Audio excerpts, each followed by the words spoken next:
Hey everybody, this is Tracy here with another edition of A View from Tracy's Point, and we are here today to get caught up on our friend Don Russel.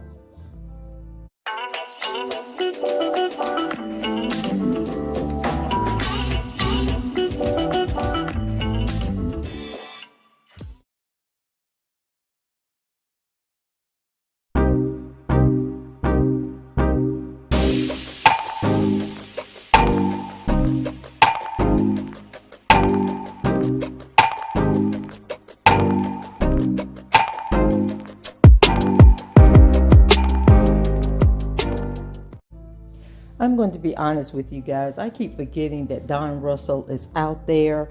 And for those of you who are not familiar with Don Russel, in the case against the United States Eastern District of New York versus Robert Sylvester Kelly, they tried to prove their allegation that he was intimidating witnesses, that the reason he was found innocent in 2008 was because he was paying off people.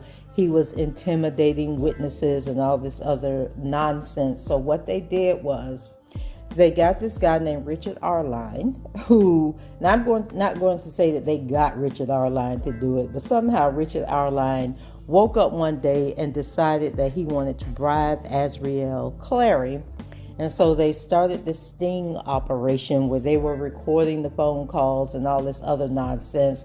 And I wouldn't be surprised if Ariel Clary didn't reach out to Richard Arline. But anyway, the way that they prefaced it was that Richard Arline was sent to bribe Ariel Clary into not testifying in the Eastern District of New York case. And so for his troubles, he was indicted, of course, for trying to bribe Ariel. But it turns out that he ended up being a John Doe amongst the bad acts witnesses in the Eastern District of New York case.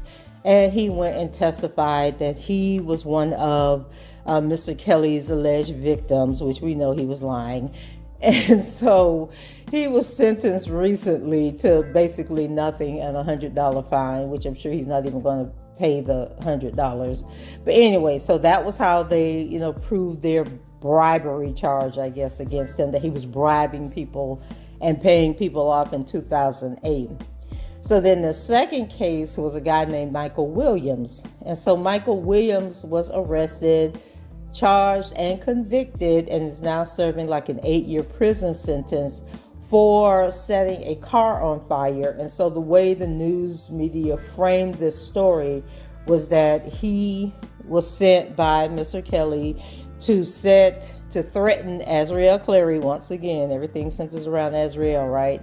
And to set her car on fire. But we know that Ariel's father was having an affair with this woman named Cash Jones, and the two of them had fallen out. And Cash Jones is one of those people who inserted themselves in this situation and was probably an informant for the government, because despite all of the stuff that she allegedly was involved in with this case, she was one of the few people that was never charged in the case, wasn't called to testify in the Eastern District of New York for any of the stuff that she was involved in or that she did. And so where Don Russel is charged and facing criminal prosecution for the things that he was alleged to have done, and I'll get into his indictment to refresh your memory in a second. Cash Jones was his partner in crime, but yet she has not been charged with anything and just seems to be skating by freely.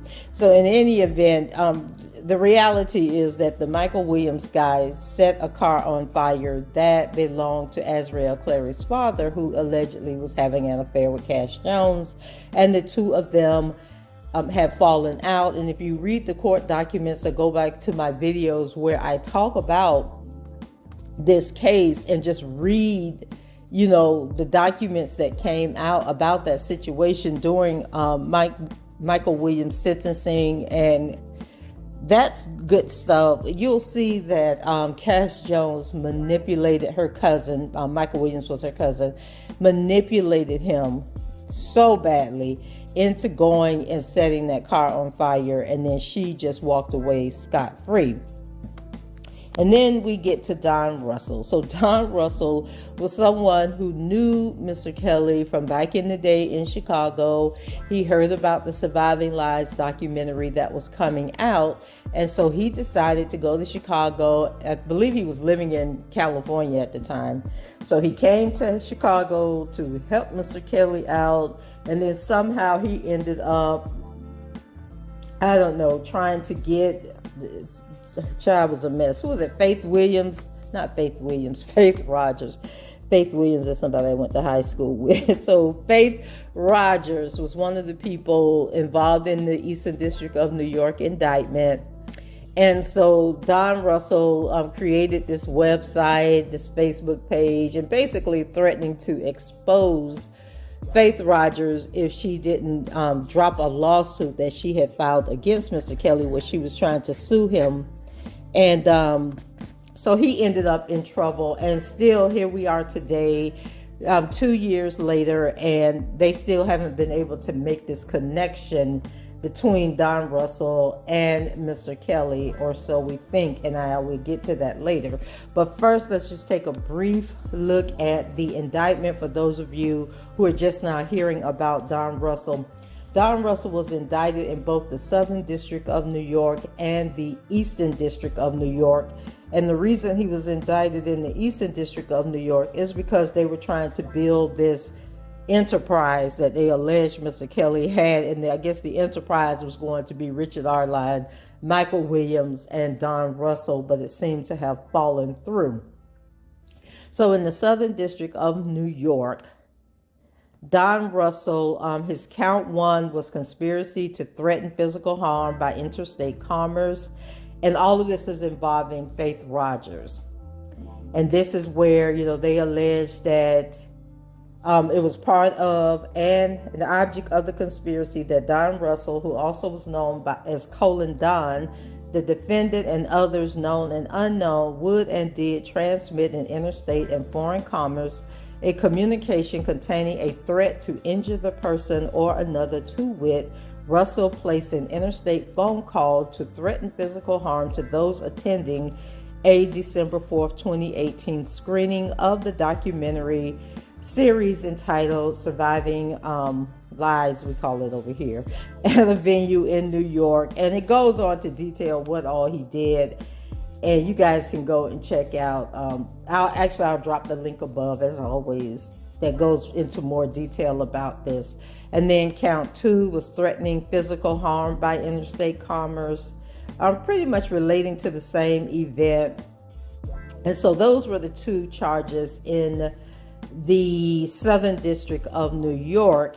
And then we learned in the Eastern District of New York case against Mr. Kelly, when Faith and her mom, Kelly, testified that it was a whole bunch of other stuff that was going on. Like Don had showed up at a restaurant, him and Cash, and he allegedly, Cash went and talked to Faith and her mom, but then Don was supposed to be standing in the background with a gun and all just doing too much for no reason at all.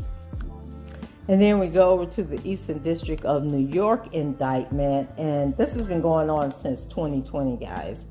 So he was charged with interstate stalking, and it says on or about and between November 2018 and February 2020, both dates being approximate and inclusive. Don Russel, also known as Colin Don, together with others, did knowingly, intentionally use mail, interactive computer service, electronic communication service, and electronic communication system of interstate commerce to cause emotional distress to Jane Doe, who we know is Faith Rogers, an individual whose identity is known to the grand jury and to everybody else. So that's what he was charged with in the Eastern District of New York. And this was basically their attempt to connect the 2 cases, to connect Don Russell to Mr. Kelly's case. So now let's go over to what I have learned since then. I don't know what made me think of Don Russel, but I thought of Don Russell and I said, oh, let me go check his case and see what's going on, because I think Don Russell was supposed to be going to trial this month. And maybe that's what that's what pinged in my brain and said, go see what Don Russell is up to. So the big thing with Don Russell is that in both of his cases, Don Russell is being represented by a public defender, okay? And this public defender has been able to delay this case.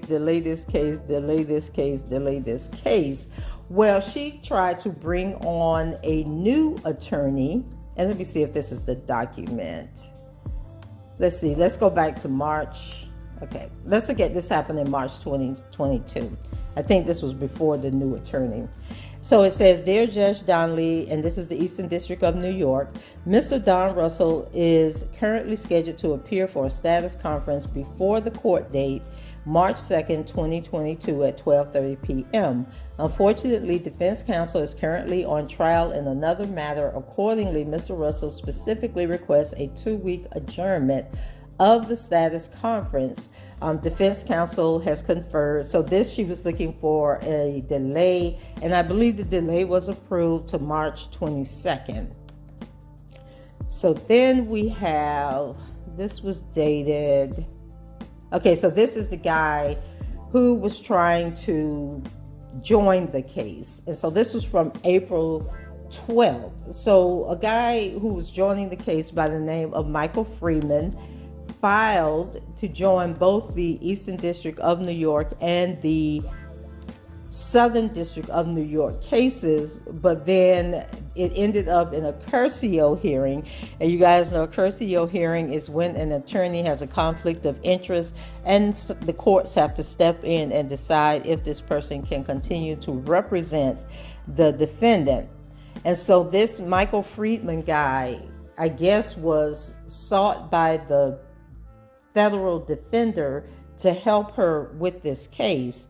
And so then these little hookers from the Eastern District of New York, Nadia and Elizabeth and Maria, who were also on the R. Kelly case, they stepped in and they said, please take notice that upon the annexed affidavit of movement in support of this motion and the certificates of good standing annexed thereto, Actually, this is him writing to them asking to join the case.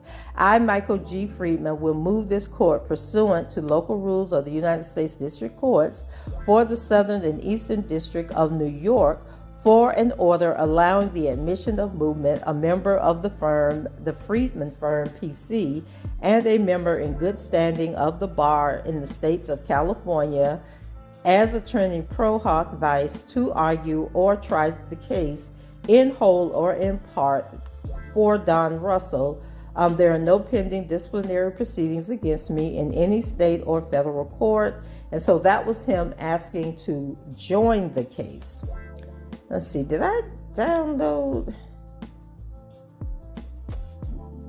Okay, so this is where the chicks from New York step in. So they write a letter to Judge Donnelly that says that the government respectfully submits this letter to notify the court regarding a potential conflict of interest involving attorney Michael Friedman, who represents the defendant Donnell Russell in the above captioned case. As set forth below, the potential conflict arises from Mr. Friedman's prior discussions with a prospective client who ultimately did not retain Mr. Friedman.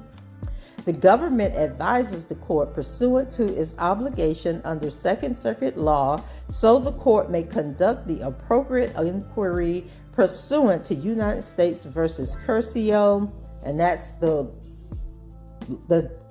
case that set the precedence for Curcio hearings. And so I talk about that in another video, exactly what that means, because they had to have a Curcio hearing in Mr. Kelly's case for one of his attorneys, Nicole Blank Becker, who ultimately was allowed to stay on the case to Mr. Kelly's detriment because she was horrible. But anyway, we're on to Don Russel here in his Curcio hearing. So the background that they give is that on or about October 8th, 2020, a grand jury in the Eastern District of New York issued an indictment charging the defendant with interstate stalking in violation of Title 18 United States Code Section 226A 2B. Specifically, the indictment charges that the defendant, together with others, knowingly and intentionally used the mail, the internet, and other facilities of interstate commerce to engage in a course of conduct that attempted to cause, and would reasonably be expected to cause, substantial emotional distress to Faith Rogers and her mother, Kelly Rogers, with the intent to harass and intimidate Faith Rogers and her mother. Details of the scheme are set forth in the complaint filed in this matter. As the court is aware, on the evening of April 12, 2022, attorney Michael Friedman filed a pro hoc vice motion to appear as retained counsel for the defendant, which the court granted on April 13, 2022. Based on information received from Mr. Friedman, the government understands that Mr. Friedman previously had discussions with Robert Sylvester Kelly about representing him in connection with other criminal proceedings, particularly another criminal matter in this district, the United States versus Robert Kelly. Mr. Friedman and Mr. Kelly entered into an agreement in principle for Mr. Friedman to represent Mr. Kelly, which agreement was in place for a significant period of time. Ultimately, the agreement, okay, and if you follow my channel, y'all know when I'm reading these documents, I somehow lose my place. Okay, ultimately, the agreement came to an end because Mr. Kelly did not transfer any funds to Mr. Friedman for the representation. Mr. Friedman did not enter a notice of appearance in Kelly. Notably, during the trial in Kelly, over which this court presided, the government represented evidence relevant to the racketeering charge in that case, proving that Mr. Kelly participated along with the defendant in the same interstate stalking scheme with which the defendant is charged in the instant case.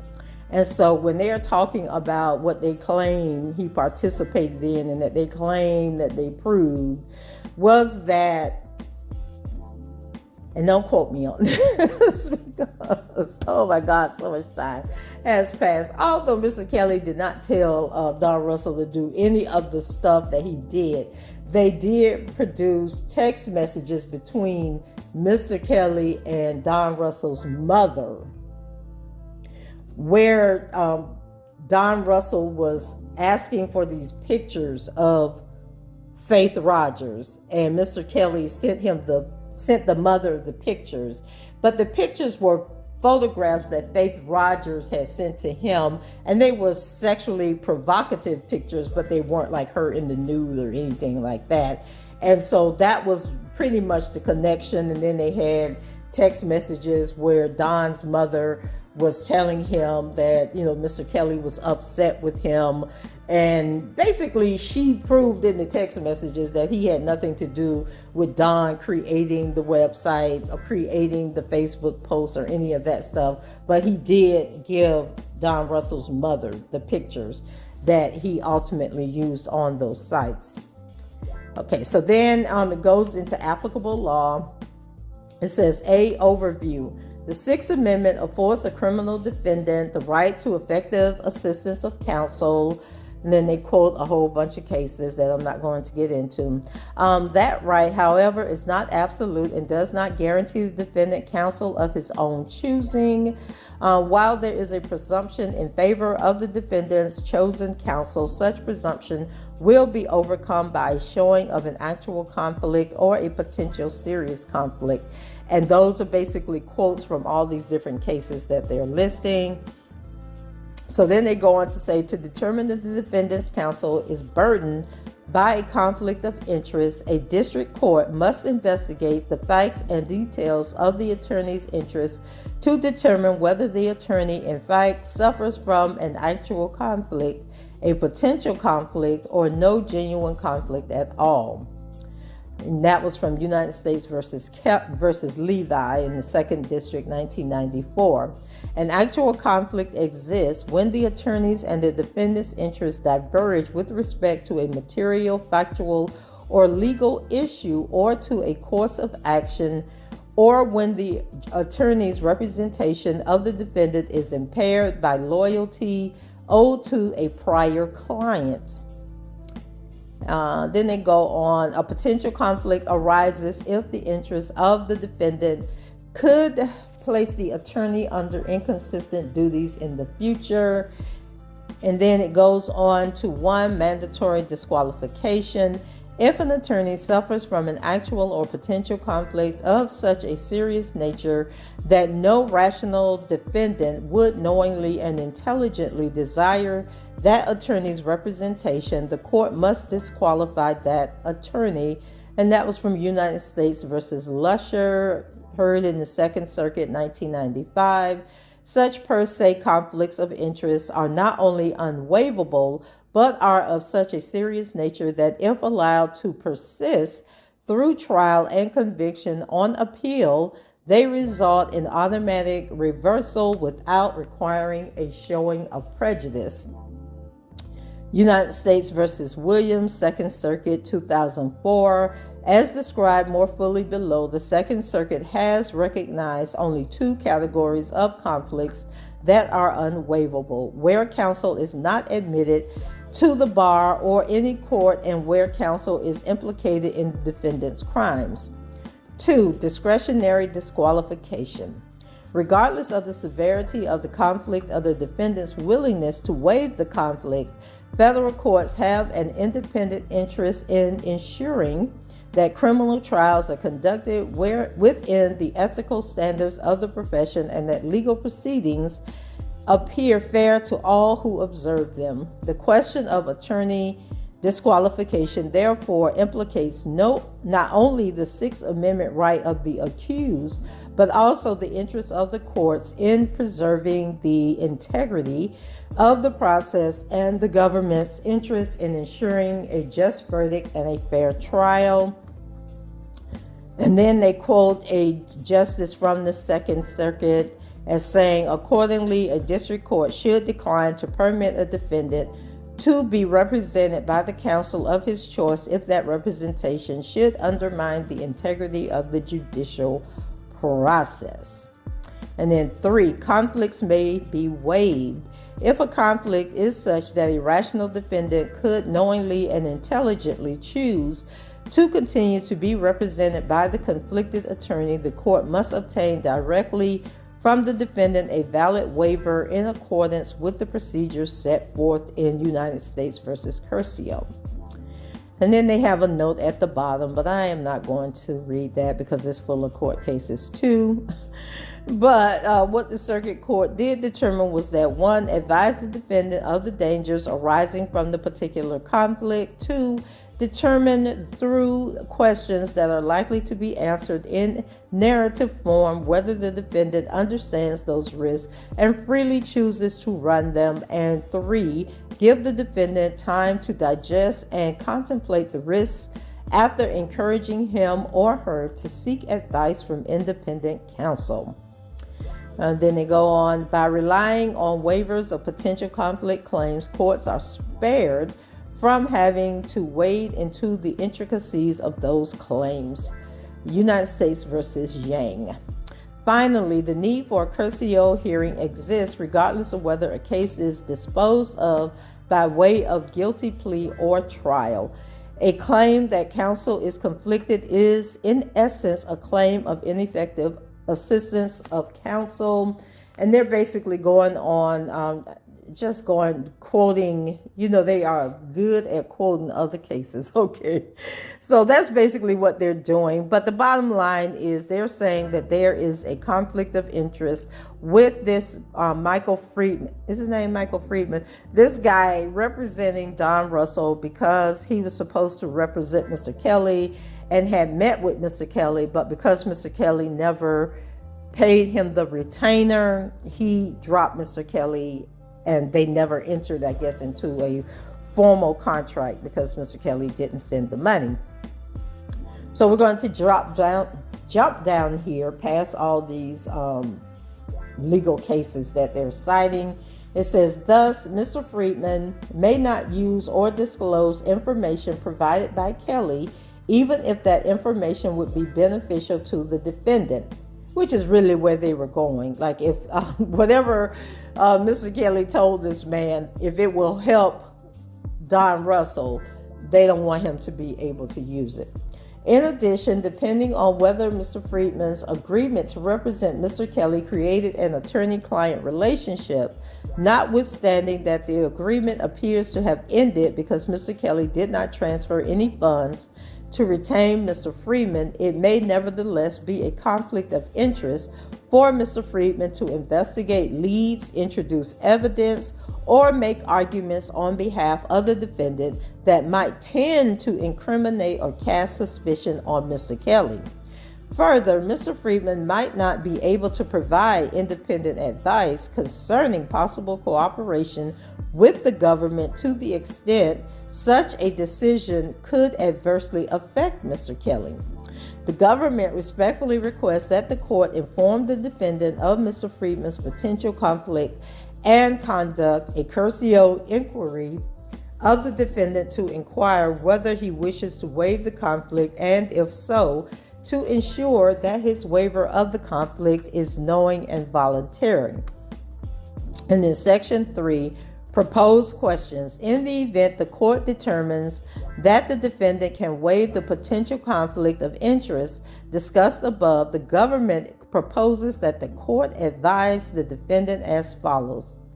I am advised that your attorney, Michael Friedman, has previously had discussions with Robert Kelly about Mr. Friedman representing Mr. Kelly, and that Mr. Kelly and Mr. Friedman reached an agreement in principle for Mr. Friedman to represent Mr. Kelly, which agreement was in effect for a significant period of time.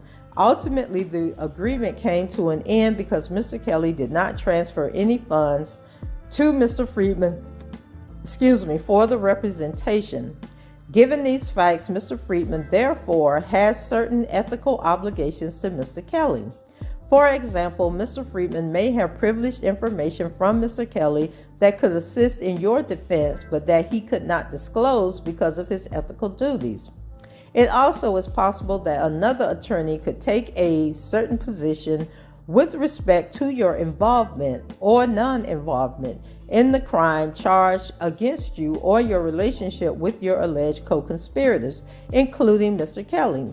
Whereas Mr. Friedman may be ethically barred from pursuing such a defense strategy due to contrary information he may have obtained from Mr. Kelly. Okay, first of all, Mr. Kelly is not no damn co-conspirator of Don Russel. Oh my God, these people get on my nerves. In addition, it might be a conflict of interest for Mr. Friedman to investigate leads, to introduce evidence, or to make arguments on your behalf that might tend to incriminate or cast suspicion on Mr. Kelly. It is also possible that any evidence that Mr. Friedman gives you with respect to how to proceed in this case may be influenced by continuing duty to loyalty to Mr. Kelly. For example, Mr. Friedman may not be able to provide you with completely independent assessment of whether you should pursue cooperation with the government. There may be other issues in addition to the ones that I've just described that can arise in which your attorney's ability to do certain things might be affected by the fact he consulted with Mr. Kelly in matters related to this case and entered into an agreement in principle to represent him. No one can foresee every possible conflict of interest. Do you have any questions about what I have just explained to you? Can you tell me in your own words what you understand the potential conflicts to be? You have the right to be represented by an attorney who does not have any possible conflicts of interest in representing you at all stages of the case, including any plea negotiations. If you proceed with your attorney, you will be giving up that right. Do you understand that? Have you discussed these issues with your attorney? You also have the right to consult with an independent attorney who can advise you about the possible conflicts of interest that might arise if you proceed with your attorney. Do you understand that? You are not under any pressure to make a decision about this right now. You are entitled, if you wish, to a reasonable period of time to think about these matters or to consult further with your lawyer or with another lawyer before you advise the court what you wish to do. And then that's what they want the judge to say to Don Russel at this Curcio hearing.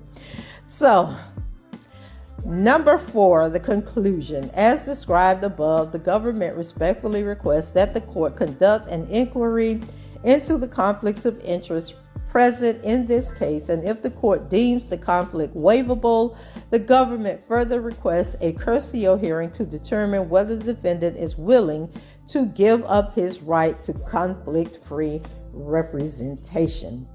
Okay, and I'm going to tell you guys why this is so important to the government.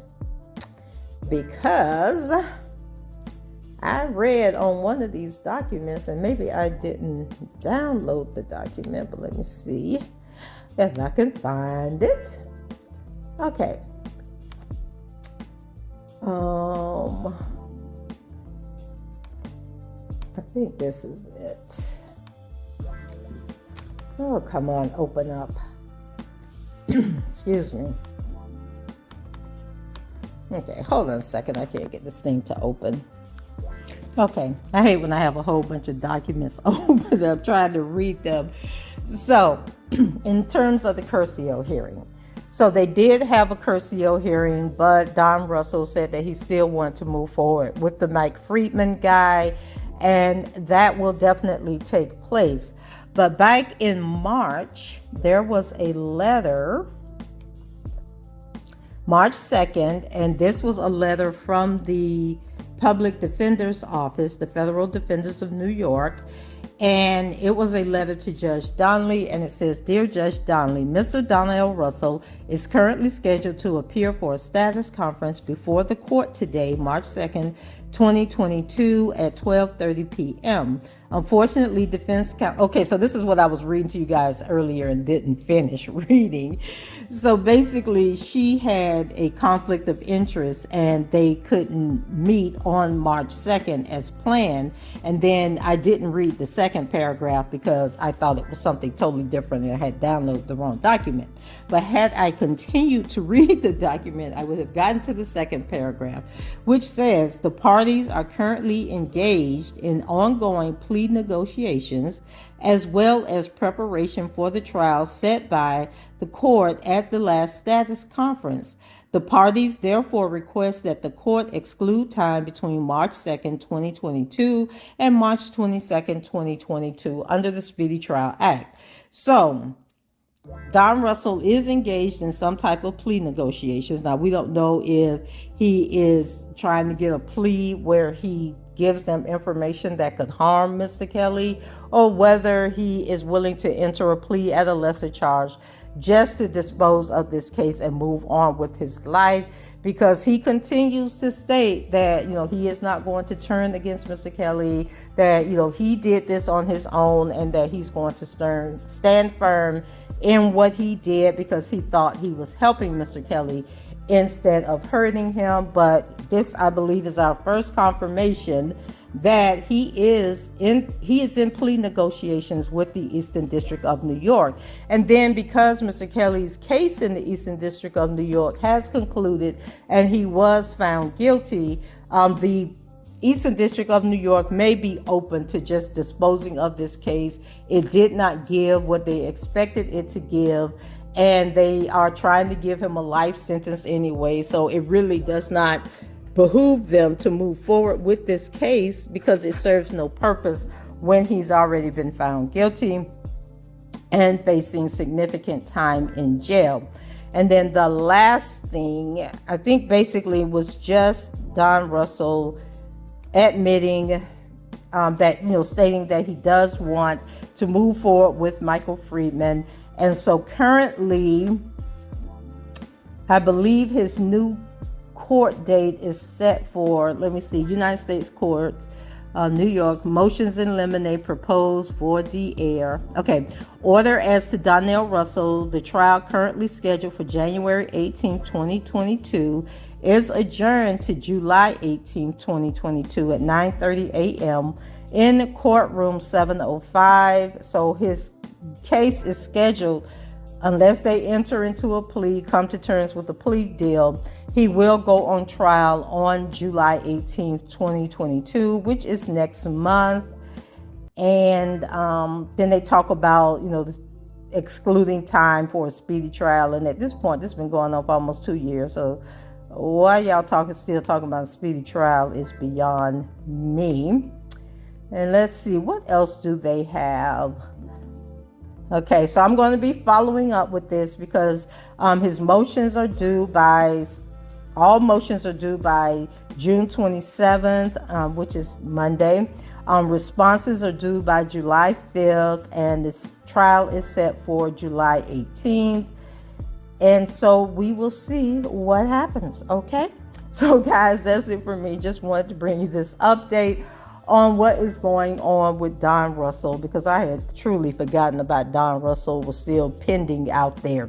Go ahead, leave your comments below, rate the video, and subscribe to the channel if you haven't done so already. And until the next time, I shall talk to you guys later. Bye-bye.